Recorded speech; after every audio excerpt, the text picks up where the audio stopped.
हनुमान कहीं भस्मासुर ना बन जाए। दरअसल आजकल हनुमान के प्रति राम के प्यार ने इस कदर गठबंधन में बवाल मचा दिया है कि अब सहयोगी पूछ रहे हैं कि इतनी मोहब्बत उनसे और खता हमसे क्यों। अब सियासत में चर्चा होने ये लगा है कि क्या इतना जो स्नेह मिल रहा है चिराग पासवान को, कहीं वो एनडीए के अंदर भस्मासुर बनकर तो नहीं उभर पाएंगे।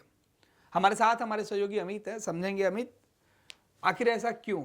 चिराग को प्यार मोदी प्यार दे रहे हैं, बीजेपी जब उनको मोहब्बत कर रही है तो गठबंधन में सुलग रही है चिंगारी। देखिए गणेश, जिस तरह की बात आप कर रहे हैं कि जो हनुमान है क्या वो भस्मासुर साबित वो तो नहीं हो चिंगारी जाए? लग रही है, चिंगारी लग रही है, बिल्कुल। देखिए शुरुआत अगर परत दर परत अगर करें और इसकी शुरुआत ऐसे यहाँ से भी कर सकते हैं, अगर पशुपति पारस को लेकर के करें यहाँ से भी शुरुआत कर सकते हैं कि देखिए जैसे पहले पशुपति पारस दलितों के नेता, बिहार में दलितों के रामविलास पासवान के बाद अगर कोई दलितों के नेता है तो वो पशुपति पारस हैं।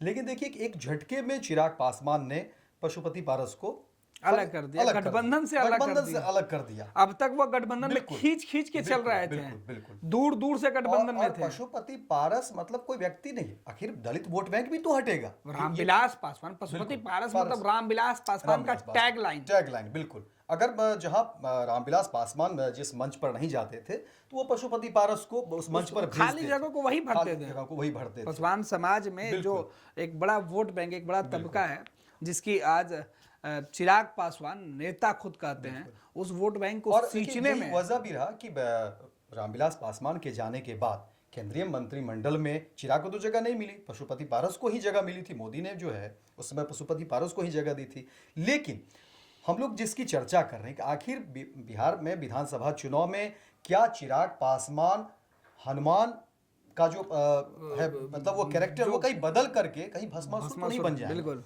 क्योंकि देखिए एक तरफ जहां अब पशुपति पारस आउट हो गए हैं एनडीए से, तो पशुपति पारस आउट होने का मतलब है दलित वोट बैंक एनडीए से अलग होना। लेकिन अब वही देखिए ये बातें जो है नहीं रुकती है। अब आ जाइए कि जीतनराम मांझी बिहार के मुख्यमंत्री, अब वो भी और दोनों दलित नेता वही भी है। अमित अब वही बात है, क्योंकि एक चिराग से नजदीकी, चिराग को ज्यादा प्यार देना, ज्यादा तवज्जो देना बीजेपी को, बिहार में दो बड़े दलित चेहरा दूर होते दिख रहे हैं और इसका फायदा सीधे तौर पर महागठबंधन को होगा। बिल्कुल और एनडीए को नुकसान, बिल्कुल नुकसान होगा। अब देखिए मांझी का जो हमला रहा, मांझी ने स्पष्ट बातें कह दी कि देखिए दिल्ली में आपने हमें नहीं दिया, झारखंड में जो विधानसभा के चुनाव हुए वहां हमें टिकट नहीं दिया, और उन्होंने कोट किया कि बाकी लोगों को वहां टिकट दी गई है। बिल्कुल। यानी मुझे औकात तो दिखाया गया है। और अब मांझी कह रहे हैं कि हम बिहार में औकात दिखाएंगे, हम औकात दिखाएंगे। और मांझी कह रहे हैं देखिए कि मुसहर और भुइयां, यानी दोनों को जोड़ करके वो सम्मेलन करने की बात कर रहे हैं, एकजुट करने की बात कर रहे हैं। और एकजुट किसके खिलाफ? एनडीए के खिलाफ। और एनडीए में भी खास तौर पर चिराग पासवान के खिलाफ। ये परिस्थिति क्यों बन रही है? चिराग को लेकर, हालांकि चिराग का नाम वो नहीं ले रहे, लेकिन चिराग पासवान चेहरा तो वही शुरू से दलितों के नेता होने के और हिमायती होने की बात की जा रही है। और दर्शक देखिए, फर्स्ट बिहार झारखंड के जो दर्शक हैं वो समझ भी रहे होंगे, क्योंकि इससे पहले भी जब मांझी का जो रोष प्रकट हुआ था एनडीए के खिलाफ, जब भी वो आते हैं तो वो चिराग ही एक कारण बनता है। चिराग को लेकर के जब भी, चाहे वो शीट शेयरिंग का मामला हो या किसी भी मुद्दे पर, चिराग को लेकर के ही जब बातें होती है और जब नजदीकी बढ़ती है बीजेपी की, तो फिर देखिए कि मांझी नाराज हो जाते हैं। और एक बार फिर जीतनराम मांझी की नाराजगी चिराग को लेकर के ही है। ऐसा नहीं है कि बीजेपी के किसी और कदम को लेकर के। बीजेपी ने, क्योंकि दिल्ली में जब एक सीट चिराग को मिलता है, झारखंड में जब एक सीट चिराग को मिलता है, तो फिर उसी की नाराजगी है जीतनराम मांझी की जो अब सामने है। और ये जीतनराम मांझी की नाराजगी नहीं है। फिर एनडीए जहां दलित वोट बैंक से अलग हो गए, अब फिर देखिए कि महादलित को लेकर के अब देखिए कि भाई जब जीतनराम मांझी अलग हो जाते हैं तो फिर मुसहर वोट आपसे अलग हो जाएगा, भुइयां वोट अलग हो जाएगा।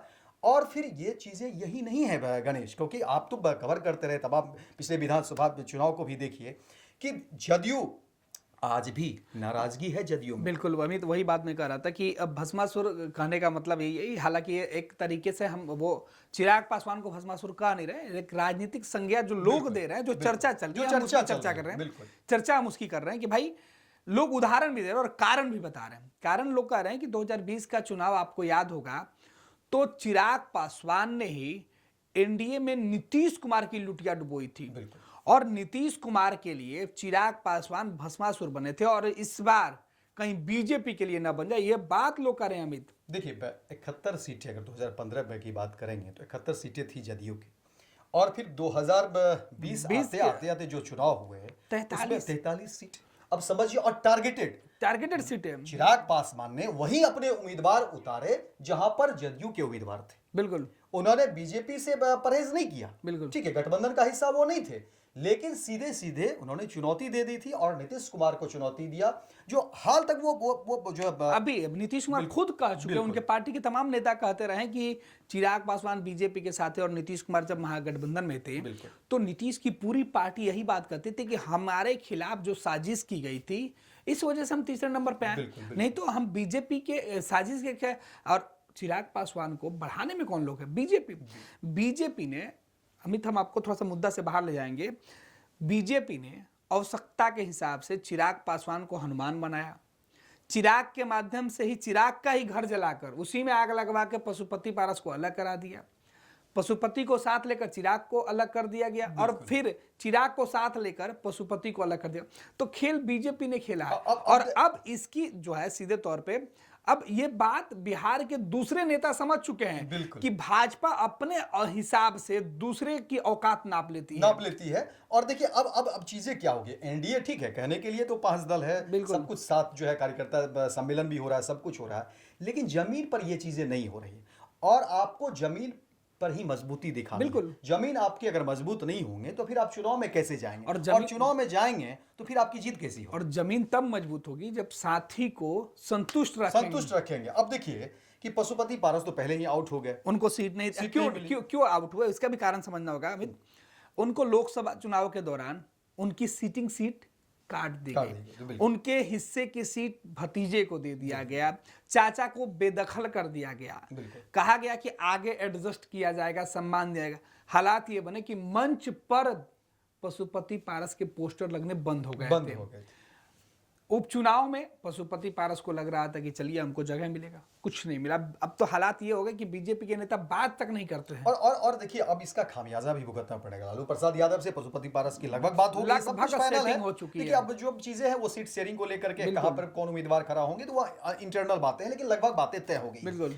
तो अब जब देखिए कि चुनाव में तो फिर आमने सामने होंगे, आखिर पशुपति पारस तो उम्मीदवार खड़ा करेंगे ना, और वो चिराग के सामने खड़ा करेंगे तो फिर नुकसान, या बीजेपी के सामने करेंगे, कहीं तो कहीं नुकसान तो होगा। तो कुल मिलाकर के ये चिराग पासवान एनडीए के लिए, बीजेपी के लिए तो भस्मासुर साबित होंगे ना, आखिर नुकसान इन्हीं की वजह से होगी ना। एनडीए में नीतीश कुमार भी है, नीतीश कुमार को आपने जब नुकसान पहुंचा दिया तो फिर भाजपा कैसे बची रहेगी? और इस बार तो बीजेपी को भी ये बात समझ में आ रही है, क्योंकि अगर जीतनराम मांझी अगर मोर्चा खोल देते हैं, जो काम चिराग पासवान बीजेपी से अलग रहकर नीतीश कुमार के खिलाफ कर चुके हैं, जीतनराम मांझी एनडीए में रहकर चिराग पासवान और बीजेपी दोनों के लिए कर सकते हैं। बिल्कुल। और चिराग को तो देखिए, जो जीतनराम मांझी ने तो खुलकर अब सामने आकर उन्होंने कह दिया कि आपने जो है हमारी औकात ही नापनी है ना, हम आपको दिल्ली में क्या औकात बताएंगे, दिल्ली में आपने कह दिया कि हमारी औकात क्या है, झारखंड में आपने कह दिया कि जीतनराम मांझी की औकात क्या है। तो अब देखिए कि बिहार में जीतनराम मांझी की औकात क्या है, और वो औकात हम नापेंगे जब मुसहर और भुइयां जाति की गोलबंदी होगी और ये तमाम जाति जब अपनी औकात दिखाएंगे तो एनडीए को पता चल जाएगा कि वाकई हमारी औकात क्या है। तो ये तो एक देखिए मैसेज, तो जब नेता मैसेज देते हैं तो फिर वो दूर तक चली जाती बातें। अब देखिए जीतनराम मांझी नाराज, जदयू को लेकर के हम लोग चर्चा कर रहे थे कि 43 पर जदयू को लाने वाले कौन, ठीक है, बाद में चीजें बड़ी हमेशा बैठी रहेगी ना। बिल्कुल। और मुख्यमंत्री अभी हाल ही में चिराग पासवान ने पार्टी दफ्तर में चूड़ा दही का भोज दिया और नीतीश कुमार को क्या हैसियत बताई, खुद बुलाकर चिराग पासवान और उनके जीजा दोनों गायब रहे। नीतीश को बेरंग वापस उनके दफ्तर से लौटना पड़ा। तो नीतीश का जो जख्म था, जो भर रहा था, वो तो फिर से कुरेद दिया गया। कि मुख्यमंत्री नीतीश कुमार का इससे बड़ा अपमान क्या हो सकता है? आज तक नहीं हुआ होगा। तो किसी राज्य का सबसे बड़ा व्यक्ति, कोई भी मुख्यमंत्री को अगर आमंत्रित किया जाता है और जिन्होंने आमंत्रित किया वही नदारद हो जाए तो अब इसको समझने में और समझाने में मुझे नहीं लगता कि कोई वक्त लगता है, और इस पर क्या कोई सफाई हो भी सकती है क्या? बिल्कुल, और जो सफाई है वो बचकाना सफाई कह सकते हैं, बिल्कुल, या बिल्कुल। फिर तो हास्यास्पद ये वाली सफाई कह तस्वीर सकते हैं। बिल्कुल सामने है। बिल्कुल। गणेश की चिराग पासवान की जो राजनीति है, और चिराग पासवान जिस पद चिन्हों पर अब चल चुके हैं, वो कहीं न कहीं एनडीए के लिए भस्मासुर साबित होंगे। और देखिए, अब जदयू के अंदर पहले से तो खटास थी ही। बिल्कुल। देखिए, जदयू के अंदर जितने भी नेता हैं, कार्यकर्ता हैं, वो चिराग पासवान से भले ही जो एनडीए को लेकर के अब सरकार में है, साथ है, डबल इंजन की सरकार है, तो ठीक है, साथ है, लेकिन जो दिल में जो एक कसक है बिल्कुल 43 पर आने की, बिहार में अगर जदयू को 43 पे किसने लाया, वो तो चिराग पासवान ही है। हाँ, हाँ। इस बात को ना तो मुख्यमंत्री नीतीश कुमार कभी भूल पाएंगे, ना ही जदयू के कोई नेता और कार्यकर्ता इस बात को भूल पाएंगे। लेकिन अब दूसरा देखिए, जो मास्टर स्ट्रोक जो चिराग पासवान ने लगा दिया कि दही चूड़ा के भोज में, मकर संक्रांति के भोज में मुख्यमंत्री नीतीश कुमार को आमंत्रित करते हैं और खुद गायब हो जाते हैं उनके जीजा, क्योंकि अब सेकंड स्थान पर उनके जीजा ही हैं। अगर चिराग पासवान की पार्टी में कोई कहे तो वो भी नहीं है, मतलब कोई वेलकम करने के लिए तक नहीं है, और मुख्यमंत्री नीतीश कुमार वहां से बैरंग वापस लौट जाते हैं। अब समझिए कि अब ये कैसा एनडीए और किस तरह की एनडीए, और समझिए कि चिराग पासवान ने एक तरह से इस तरह का एक मतलब एक गेम, और उन्होंने गेम प्लान कर दिया कि अब खटपट हर तरफ होगी। बिल्कुल अमित जी, ये भी है कि चिराग पासवान को ज्यादा तवज्जो देने के चक्कर में बिल्कुल बीजेपी जिस तरीके से अपने सहयोगी गठबंधन जो पहले से गठबंधन में है उनको कम आंकती गई है। देखिए, चिराग पासवान जब बीजेपी से अलग थे तब पशुपति पारस उनके साथ थे, जीतनराम मांझी तब उनके साथ थे, और ज्यादा तवज्जो के साथ थे उपेंद्र कुशवाहा थे। लेकिन जब चिराग पासवान आ गए तो नीतीश कुमार तो खैर बीजेपी के सबसे बड़ी जरूरत है, वो नीतीश कुमार तो बिहार में गठबंधन नहीं बल्कि भाजपा के लिए वो खेवनहार हैं। भाजपा की बैतरणी पार करने वाला वो नाम नीतीश कुमार है। तो नीतीश कुमार के साथ बीजेपी के गठबंधन की चर्चा हम इसलिए नहीं करें क्योंकि बीजेपी की जरूरत नीतीश कुमार है। बिल्कुल, और नीतीश कुमार आज भी प्रासंगिक है, और नीतीश कुमार को आप बिहार की राजनीति में कहीं से भी ना इग्नोर कर सकते हैं, ना इनकार कर सकते हैं। और नीतीश कुमार जिधर जाएंगे पलड़ा वहीं भारी होगा, सत्ता वहीं होगी। यही वजह है कि दोनों खेमे में नीतीश के लिए सॉफ्ट कॉर्नर रहता है, और हर कोई चाहता है कि नीतीश उनके ओर जाए। देखिए चिराग पासवान की जो राजनीति अब जो बढ़ रही है, वो देखिए हर मत से अब देखिएगा कि 100% स्ट्राइक रेट की बात करते हैं। बिल्कुल, और वही जो सांसद जो उनके 5 आ गए पिछले लोकसभा चुनाव की बात करें, 2019 में भी उनका रिकॉर्ड अच्छा रहा, 2024 में भी अच्छा रहा। उसी बात को वो कोट करते हैं। अब हर जगह वो कहते हैं कि दिल्ली में भी कह रहे हैं कि नहीं, मुझे सीटों को लेकर के नहीं है, बस नतीजों से मतलब, बस वो 100% स्ट्राइक रेट को लेकर चल रहे हैं। और यही बात देखिए चिराग पासवान बीजेपी के ऊपर डालना चाहते हैं कि देखिए हमारा स्ट्राइक रेट क्या है। बिल्कुल, लेकिन ये चिराग पासवान को भी मालूम है, बीजेपी के नेताओं को भी मालूम है कि बिहार की सियासत में, बिहार की राजनीति आज भी मुख्यमंत्री नीतीश कुमार प्रासंगिक हैं। चिराग पासवान भले दावे कुछ भी कर ले, लाख जो भी बातें कर ले, लेकिन जमीन पर चिराग पासवान आज भी, उनको बहुत जरूरत है अपनी जमीन बनाने की। बिल्कुल, और उनके साथ भले वो चाचा से लाख दूरी की बात करते रहे, चाहे वो मांझी को लेकर के जो भी अदावत हो, या जदयू को लेकर अदावत हो, लेकिन चिराग पासवान की जमीन अभी भी उतनी बड़ी नहीं है। बिल्कुल अमित, और चिराग पासवान को ज्यादा तवज्जो देकर बीजेपी ने अपने उन भरोसेमंद साथियों को नाराज कर दिया है जिनके बदौलत पिछली दफे 2020 में नीतीश कुमार और बीजेपी की सरकार बनी थी। 4 विधायक जीतनराम मांझी के थे, 4 मुकेश सहनी के थे। हालांकि मुकेश सहनी के सभी विधायकों को बीजेपी ने बाद में तोड़ लिया। अब तो हालांकि आरजेडी के विधायकों को भी भाजपा ने तोड़ने का काम किया, जेडीयू ने तोड़ने का काम किया। खैर, तो जीतनराम मांझी वो 4 विधायकों के साथ थे जो उस वक्त अगर कोई फैसला लेते तो वो सरकार जिधर चाहते बना सकते थे, और ऑफर भी गया था। राजद की तरफ से खूब ऑफर गए थे, तेजस्वी यादव, लालू यादव खुद प्रयास करते थे। और अब भी 2022 के बाद जब गठबंधन बनी थी और फिर से एनडीए गठबंधन में नीतीश कुमार शामिल हुए थे, तब भी जीतनराम मांझी पर डोरे डाले गए। तो संतोष सुमन ने कहा था कि नहीं, हम बीजेपी के साथ हैं और ईमानदारी से बीजेपी के साथ रहेंगे। और इसमें एक बात और जोड़ देते हैं गणेश, देखिए चिराग पासवान को लेकर के एक जो बातें हो रही है राजनीति में, सियासत में, और हमारे दर्शक भी समझेंगे कि देखिए संगठन को लेकर के आज भी चिराग पासवान बहुत कमजोर है। बिल्कुल ठीक है, स्ट्राइक रेट वो आ गया और कैसे क्या हुआ ये तमाम चीजें लोग जानते हैं, लेकिन संगठन की मजबूती आज भी नहीं है। स्ट्राइक रेट को लेकर के आप जितना भी कर लें, गठबंधन को लेकर के जो भी बातें कर लें, संगठन की मजबूती नहीं है। दूसरी बात कि आज भी कहा जा रहा है कि चिराग पासवान के साथ जो नेता हैं उन्हें भरोसा नहीं अपने पार्टी को लेकर के, चिराग पासवान को लेकर के। क्योंकि देखिए आज भी मैंने संगठन को लेकर के बातें कही, क्योंकि देखिए जब रामविलास पासवान को लेकर के बात करें, उस समय का जो संगठन हुआ करता था और आज की जो परिस्थितियां हैं, बिल्कुल आप देखेंगे कहीं से भी कोई जो है चीज़ें मैच नहीं कर रही है। इसीलिए मैं कह रहा हूं कि तमाम जो बातें दिख रही है, चाहे वो जदयू के साथ रिश्ते हो चिराग पासवान को लेकर के, या फिर चिराग पासवान को लेकर के, देखिए तमाम जो खटास है एनडीए के अंदर, जो तमाम खटास है वो सिर्फ केंद्र में चिराग ही है। अब चाचा चले गए, पशुपति पारस चले गए, जदयू को लेकर के खटास है ही। और फिर लगातार जो जिस तरह की घटना हुई, मुझे लगता है कि ये घटना ना जदयू के कोई लोग भूलेंगे, ना कोई नेता भूलेंगे, ना मुख्यमंत्री नीतीश कुमार भूलेंगे। मांझी, जीतन राम मांझी हार्डकोर, वो चिराग पासवान के हर एक्टिविटीज पर उनकी नजर होती है और चिराग पासवान के हमेशा समझिए कि वो सामने रहेंगे फ्रंट पर। और अब समझिए इस तरह किस तरह की गठबंधन की उम्मीद करेंगे। दूसरी बात, अब बच जाते हैं चिराग पासवान और फिर बीजेपी। तो एक चिराग पासवान के भरोसे क्या बीजेपी पूरे बिहार की राजनीति या पूरे बिहार की में जो नैया है उसको पार लगा पाएगी? मुश्किल है।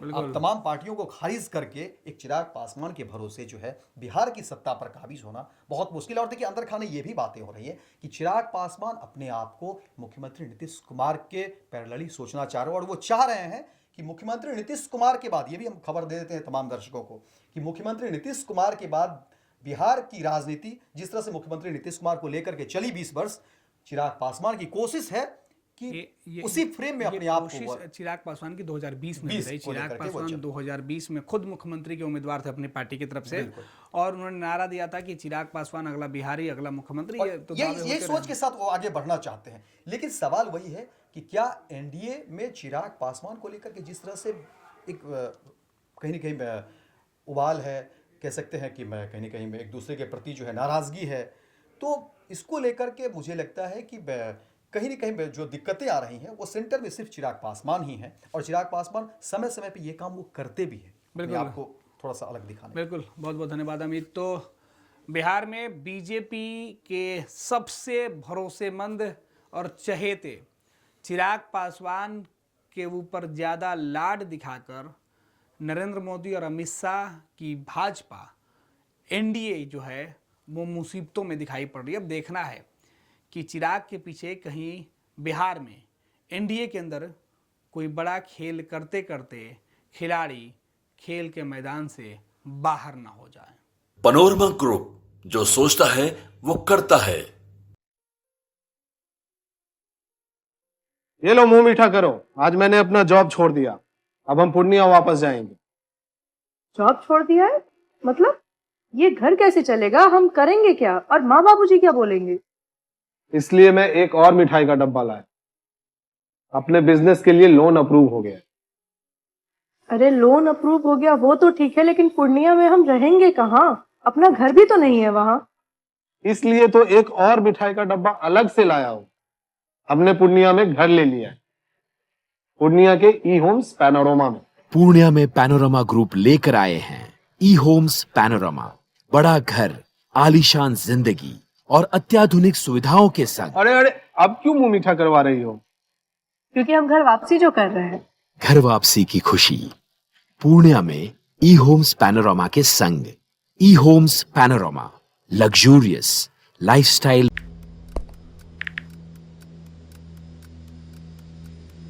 हैप्पी न्यू ईयर भाई।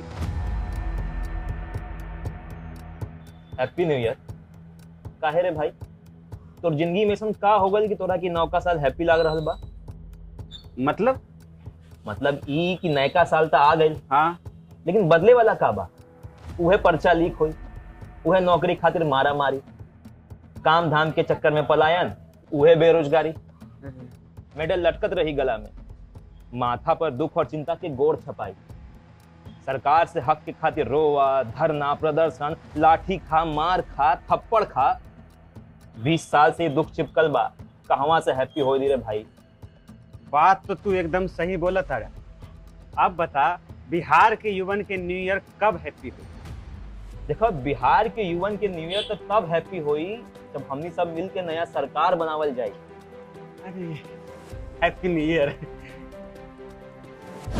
नया साल, नई सरकार, नया संकल्प, नया बिहार। विद्या विहार आवासीय विद्यालय 29 वर्षों से आपके बच्चों को शिक्षा, खेल और सांस्कृतिक रूप से समृद्ध कर रहा है। बिहार के पूर्णिया में स्थित हमारा 40 एकड़ का हरा भरा परिसर और 27 एकड़ का खेल मैदान एक ऐसा वातावरण प्रदान करता है जहां विद्यार्थी न केवल पढ़ाई में बल्कि हर क्षेत्र में आगे बढ़ते हैं।